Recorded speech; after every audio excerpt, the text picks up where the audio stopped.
여러분 은혜 받으셨죠? 특별히 이제 MTC 이번에 있었던 MTC 수료는 더 감동적이었던 것이 우리 집사님 아까 이야기를 한 대로 우리 교인만 모여서 했던 MTC가 아니라 타 교회 교인들이 함께 와서 그렇게 해서 이제 이루어진 그 MTC 훈련이었기 때문에 앞으로 우리 교회가 해야 할 일을 다시 한번 발견하는 그런 귀한 기회가 됐고, 또 선교하는 교회가 하나님께서 이 땅에 교회를 존재하게 한 이유와 목적이 바로 선교에 있습니다. 우리를 예수 믿게 하신 하나님의 목적도 바로 거기에 있습니다. 예수 믿고 선교하라고. 그러니까 우리가 복을 받아야 할 이유가 있다면 그 복은 선교를 위해서 복이 필요한 거예요. 그러니까 복을 위해서 복을 필요한 것을 가지고 복을 구한다면 세상 사람들이 더 복을 더 많이 구합니다. 예수 믿는 사람은 목적 자체가 달라요. 건강을 위해서 기도하잖아요. 무엇 때문에 건강이 필요할까? 무엇 때문에? 선교 때문에 건강이 필요한 거예요. 건강 때문에 건강이 필요한 게 아니에요. 그러니까 우리는 모든 목적, 삶에 대한 가장 중요한 프라이머리 퍼포즈, 가장 중요한 목적이 바로 뭐냐면 선교란 말이죠. 한 영혼이라도 나 때문에 살리는 일이고, 그래서 그 일에 우리 성광교회와 우리 MTC 그 코스를 통해서 아직 받지 아니한 분들 다음 코스가 광고가 나가면 꼭 여러분 그 MTC를 꼭 신청하셔서 받으시기를 바라고, 더 하나님이 귀하게 쓰시는 우리 교회와 여러분 되시기를 주의 이름으로 축원합니다. 제가 오늘 너무 행복한 날입니다. 왜냐하면 제가 꽃반지를 끼웠습니다. 보이십니까? 이게 카메라로 잡아주면 참 좋겠는데, 네. 보이세요? 이게 꽃반지가 어떻게 돼서 이제 끼워지게 됐느냐면, 제가 결혼식 때 반지 하루 하고 그 다음부터 반지를 빼놨거든요. 저하고 집사람이 미국 가면서 그거 팔아가지고 책 사라고. 난 금방 결혼 마친 사모가 결혼 반지를 빼서 딱 주는 순간 내가 감동을 먹었어요. 그걸 이제 팔아서 책을 사서 쓰라고. 차마 그 반지를 팔지를 못했어요. 결혼 반지잖아요. 그것도 뭐 좋은 반지도 아니고 18K. 동네에 있는 금은방에 가서 18K 그거 사가지고 끼워줬는데, 그거하고 결혼식하고 미국 오면서 그걸 빼가지고 준 거예요. 이거 팔아가지고 책 사라고. 차마 팔아서 책을 살 수가 없더라고. 그래서 이제 내 반지하고 그쪽 반지하고 빼가지고 고요히 모셔놨어요. 왜? 언젠가는 팔아먹으리라. 팔아가지고 책을 사리라. 이렇게 생각하고 잘 모아놨는데 세상에 도선생님이 가져가 버렸어요. 내가 몇 번을 이야기했습니다. 혹시 이 프로그램 이것을 보시는 분 가운데 그때 네발산동에 내가 살 때 710에 35 네발산동에 그 집에 와서 내 결혼 반지 가져간 분 좀 되돌려주면 참 고맙겠어요. 아직까지 안 되돌려줘요. 그리고 그때부터 저하고 집사람은 평생을 손에 반지를 끼워 본 적이 없어요. 낄 생각도 안 했고 낄 여력도 없었고. 그래서 어느 때는 집사람 볼 때마다 참 고마워요. 그런 사모가 너무 고마워서 한번 이제 하와이 가서 집회를 하는데, 하와이 가시면 큰 거기에 백화점이 있습니다. 세계에서 가장 큰 백화점이 있는데, 이제 백화점이 이제 시간이 있어서 생각이 들렸어요. 들려서 내친 김에 거기 한쪽 코너에 반지를 파는 그 주얼리 가게라고 그래서 보석 가게가 있어서 같이 이렇게 보다가 그냥 지나가는 말로 그랬어요. 어떻게 마음에 드는 거 있으면 하나 사봐. 근데 갑자기 눈빛이 달라지는 거예요. 그러더니 거기서 딱 움직이더니 막 이것저것 막 고르기 시작하는 거예요. 막 끼워보고. 근데 나는 반지보다도 그 밑에 있는 액수를 보는 거예요. 그래서 막 이렇게 끼워보더니, 그래도 내가 내뱉은 말이 있으니까, 왜? 어차피 크레딧 카드 긁으면 되니까. 그냥. 그래서 이제 어떻게 에스테 한번 해보라고 그랬더니 막 이렇게 찾다가 한 20분인가 30분 정도 막 끼워보기도 하고 그러다가 순간적으로 마음속에 저거 진짜로 끼려나 보다. 그다음부터는 생각이 없는 거예요. 근데 그렇게 끼워보다가 그 다음에 내일 다시 오자고. 그래서 뭐 그래, 그냥 좋은 게 있으면, 마음에 드는 거 있으면 그냥 사. 지금 우리가 결혼 반지 없이 지낸 게 지금 너무 오래됐잖아. 그냥 사. 그랬더니 아니 내일 오자고. 그 순간 마음속에 할렐루야.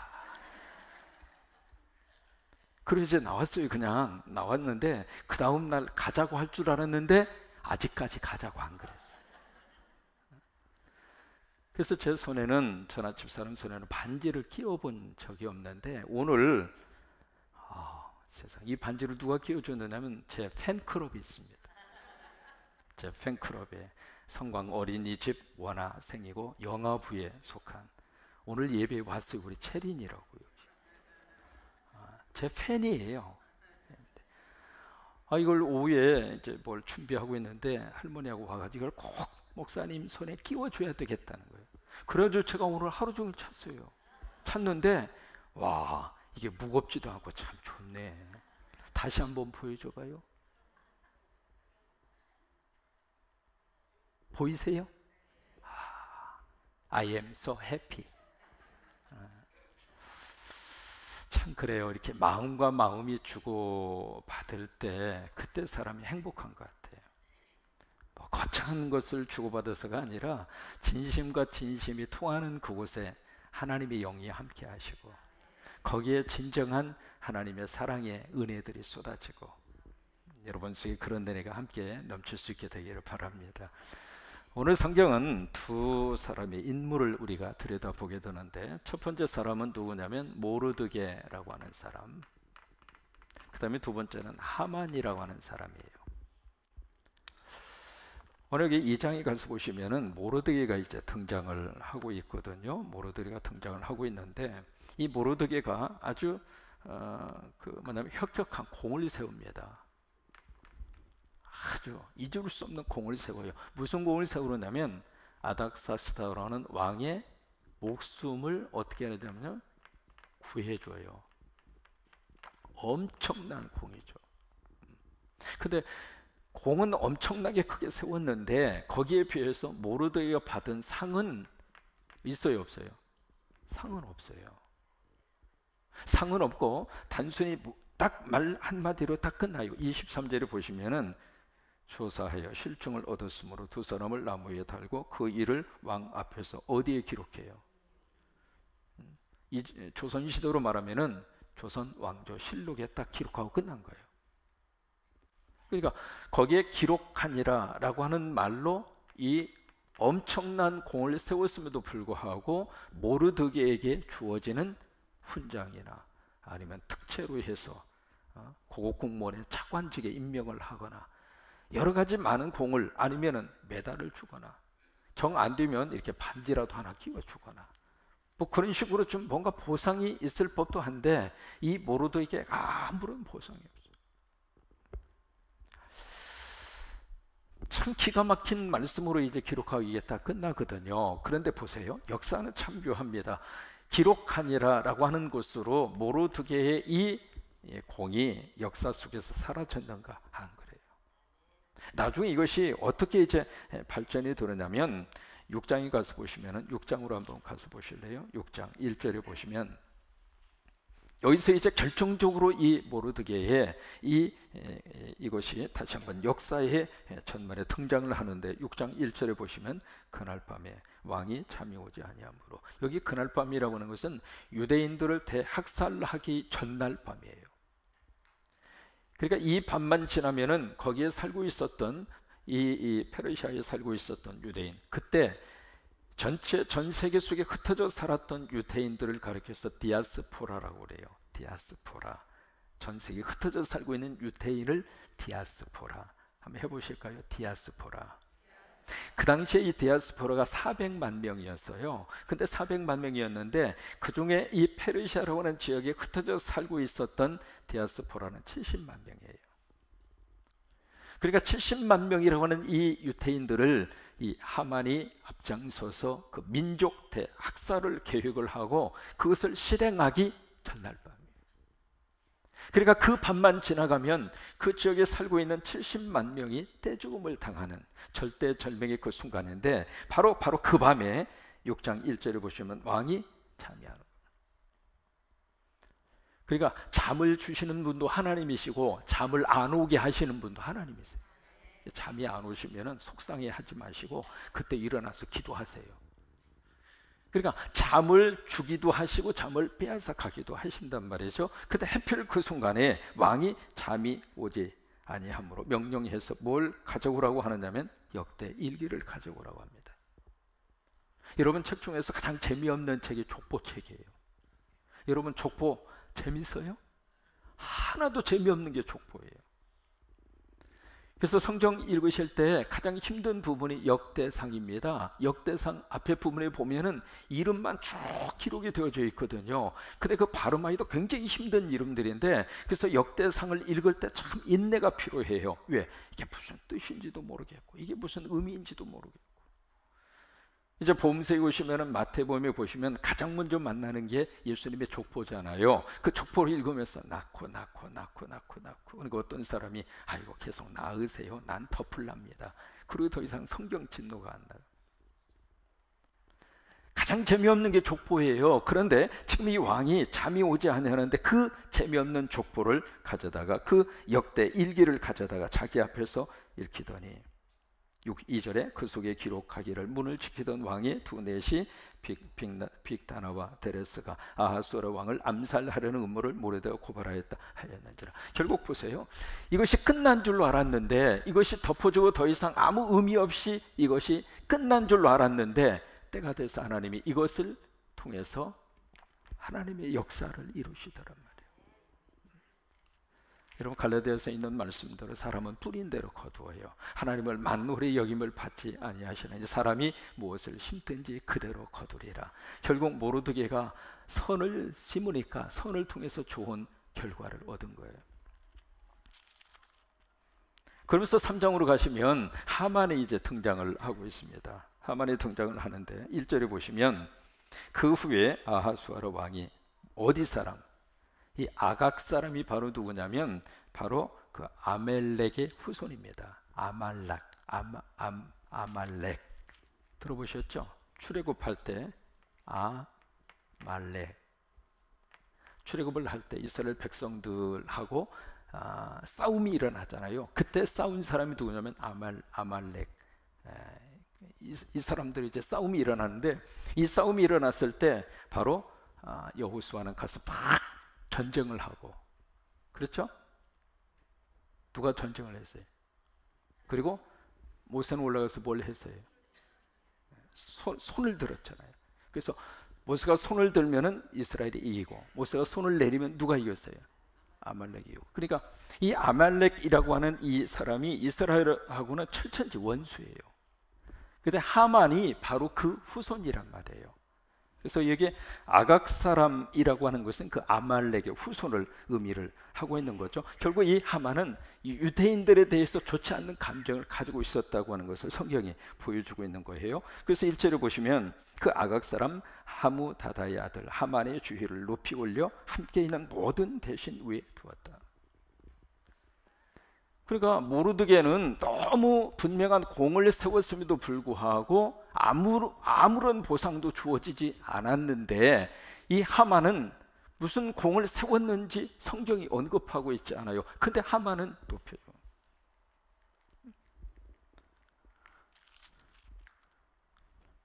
그러면서 2절을 보시면 대궐문에 있는 왕의 모든 신하들이 다 왕의 명령대로 하만에게 꿇어 절하되 모르드게는 꿇지도 아니하고 절하지도 아니하니. 이게 바로 뭐냐면, 지금 모르드게, 이 하만이라고 하는 사람이 어디에 지금 빠져 있느냐면 자기 우상화 작업에 지금 빠져 있는 거예요.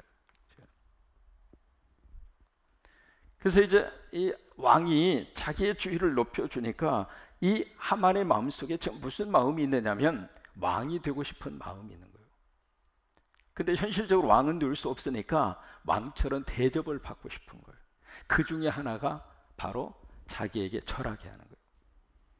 절하게 하는데 2절에 보시면, 그래서 이제 대궐문에 있는 모든 왕의 신하들이 왕의 명령대로 하만에게 꿇어 절하되, 이 꿇어 절한다는 이야기는 단순히 목례하는 그런 정도가 아닙니다. 코가 땅에 닿을 정도로 엎드려서 절하는 거예요. 그러니까 철저하게 이 하만은 자기 우상화 작업에 지금 빠져 있는 거예요. 자기 우상화 작업. 근데 이 절에 보시면 다른 모든 사람들은 하만에게 그렇게 꿇어서 절을 하는데 모르드게는 꿇지도 아니하고 절하지도 아니하더라. 그러면 왜 모르드게가 꿇지도 않고 절하지도 않았을까? 그 이유가 바로 어디가 있느냐면 바로 4절입니다. 4절에 보시면 같이 한번 읽어보실까요? 날마다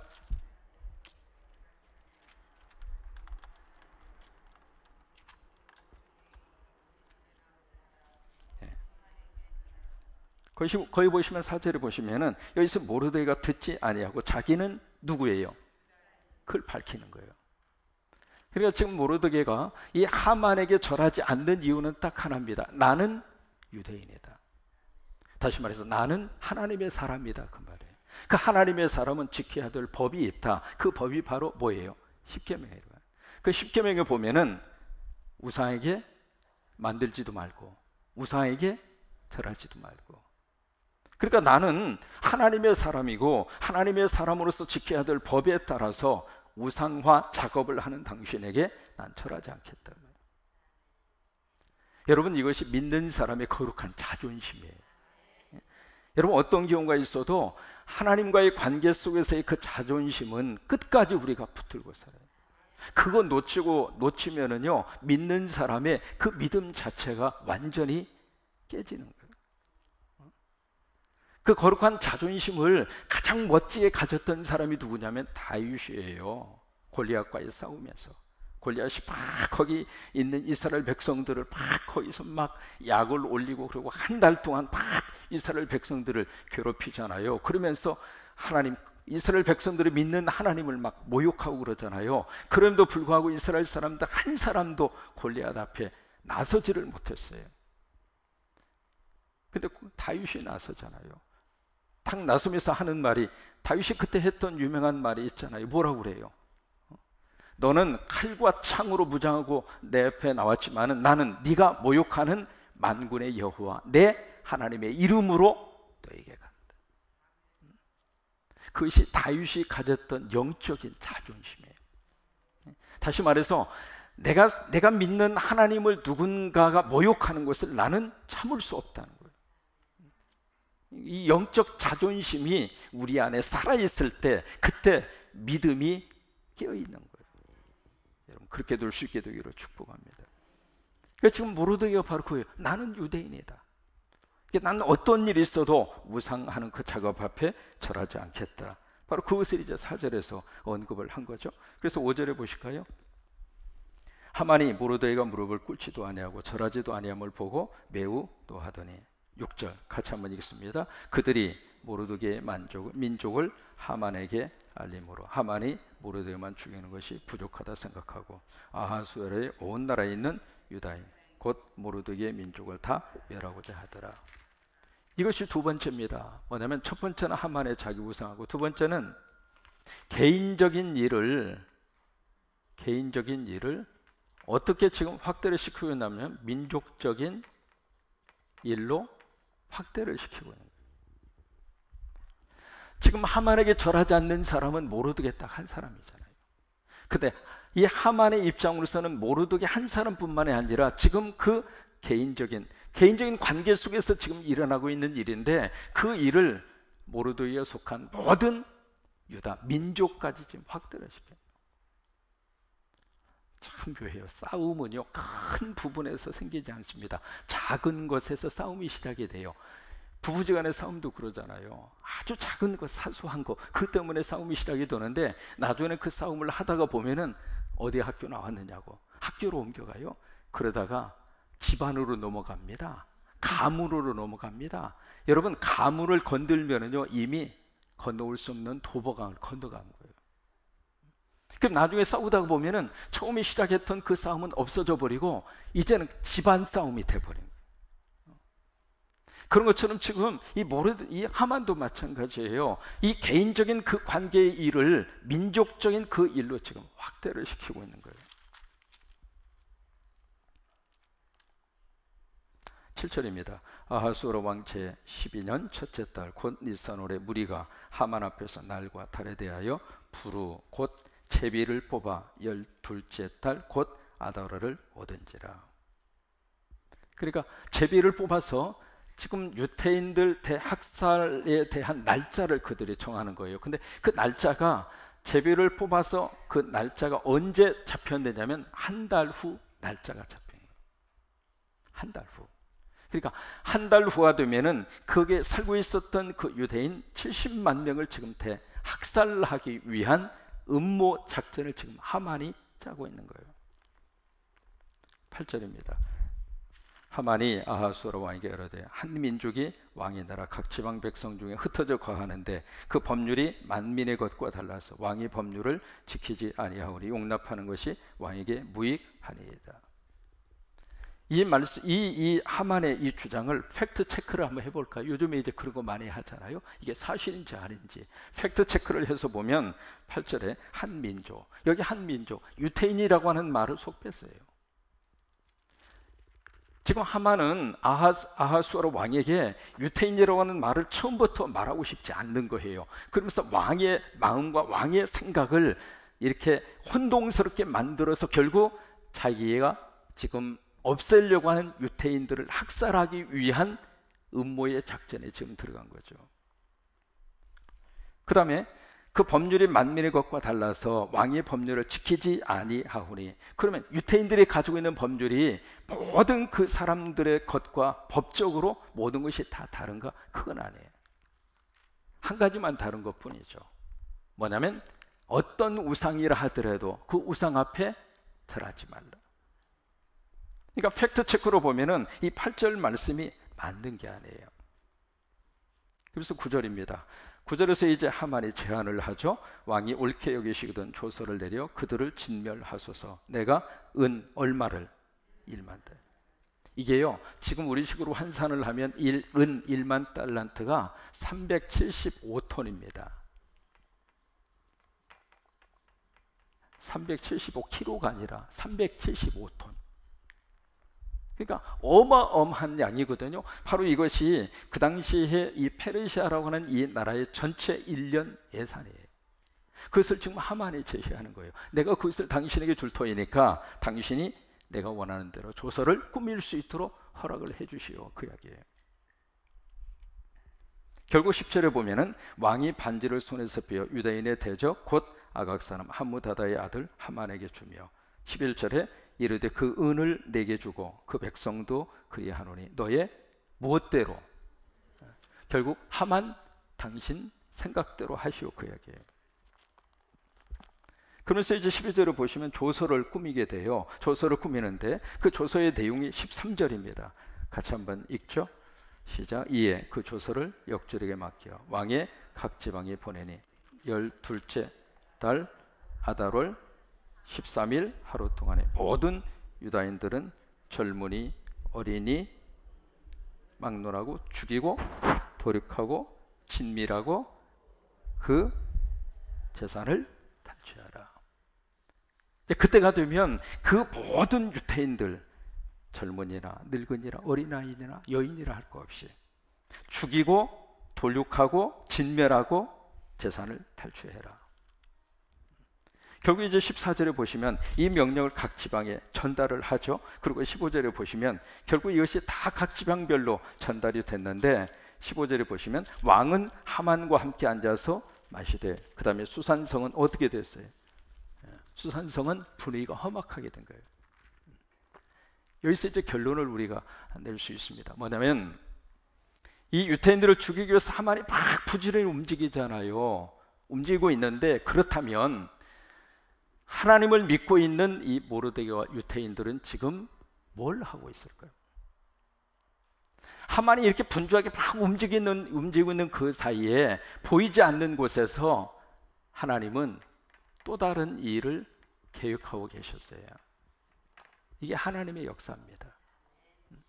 마귀와 사탄이 막 움직이는 그 속에 성령님이 또 다르게 역사하고 있는 거예요. 그래서 그것을 누구만 모르고 하만만 모르는 거예요.